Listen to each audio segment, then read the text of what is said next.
Big Boss season 8 హౌస్లోకి wild card grand entry ఇచ్చడం జరుగుతుంది కావ్య.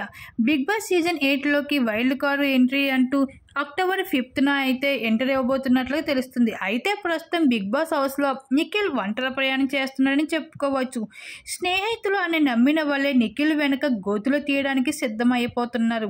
బిగ్ బాస్ సీజన్ 8 హౌస్లోకి నిఖిల్ ఎంటర్ ఇచ్చినప్పటి నుంచి ఒకవైపు సోనియాతో మరొక వైపు పృథ్వీతో చాలా క్లోజ్గా ఉన్నాడని చెప్పుకోవచ్చు.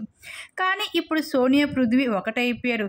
నిఖిల్ని ఒంటరి చేయడానికి ప్రయత్నిస్తున్నారు. ఇలాంటి ఒంటరి ప్రయాణంలో కావ్య గాని తోడు అయితే నిఖిల్కి ఆట చాలా బాగుంటుంది. ఇప్పటికీ నిఖిల్ చాలా స్ట్రాంగెస్ట్ కంటెస్టెంట్స్ ప్లేయర్ అని ప్రూవ్ చేసుకున్నాడు. కావ్య కనుక హౌస్లోకి ఎంటర్ ఇస్తే నిఖిల్ మరింత స్ట్రాంగ్ అని అందరికీ అర్థమవుతుంది. అలాగే ట్రాఫీ గెలుస్తాడు అన్న కంటెస్టెంట్స్ అభిమానులు ఫ్యాన్స్ అంతా ఎదురు చూస్తున్నారు. ఆ అభిమానులు ఎదురు చూస్తున్న ఎదురు చూపులు ఫలిస్తాయని చెప్పాలి. అయితే ప్రస్తుతం బిగ్ బాస్ హౌస్లో ఉన్న నిఖిల్ నిన్న సీతకు చీప్గా సెలక్షన్ చేయడంతో పృథ్వీ తట్టుకోలేకపోయాడు. సోనియా దగ్గరికి వెళ్ళి మనకు నిఖిల్ ఆటలో ఎటువంటి హెల్ప్ చేయడు, వాడు క్యాన్లో ఉన్నా కూడా వేస్ట్ అంటూ, నిజమేరా నాకు కూడా అదే అనిపిస్తుంది అంటూ సోనియా కూడా గోతులు తీయడానికి సిద్ధమైపోతుంది. ఈ విధంగా అయితే సోనియా అయితే నిఖిల్ ఉన్నప్పుడు ఒకలాగా, నిఖిల్ వెనుక మరొకలాగా డబుల్ గేమ్ ఆడుతుంది. ఇలాంటి సమయంలో కావ్య కనుక వైల్డ్ కార్డ్ ఎంట్రీ వేస్తే ఆట మరింత బాగుంటుంది బిగ్ బాస్ హౌస్లో.